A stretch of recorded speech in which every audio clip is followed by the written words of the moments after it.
Un matin d'automne, en forêt, le bruit des pas sur les feuilles mortes vient troubler le calme, ainsi que les cris des enfants, signe qu'un nouveau champignon vient d'être débusqué.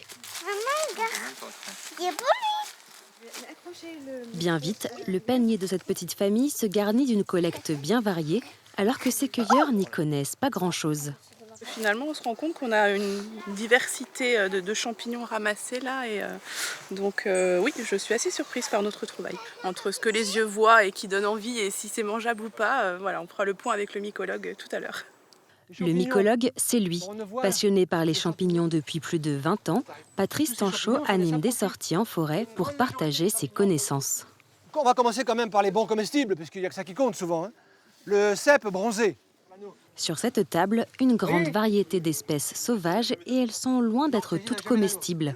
Pendant plus d'une heure, Patrice dispense de précieux conseils pour mieux les reconnaître. Il n'y a pas que deux espèces, les ça se mange et les ça se mange pas. Si on veut savoir si une espèce elle est comestible, il faut déjà savoir ce que c'est. Et pour cela, il faut savoir l'identifier et connaître à côté ce qui ressemble. Il y a des gens qui confondent des champignons avec des pores dessous comme les bolets, avec des champignons à lamelles. Donc tout est possible dans la nature. Cette balade est organisée par l'association mycologique d'Échillais. Au gré des pousses de champignons et donc de la météo, elle propose 3 à 4 sorties par mois entre septembre et mars. Et depuis quelques années, la cueillette revient à la mode. Les gens reviennent aux valeurs, reviennent à la nature, à ce que la nature est à même de produire et de leur donner. Donc aujourd'hui, il y a une vraie nécessité à identifier ce que les gens ramassent. C'est valable pour les champignons comme pour les plantes.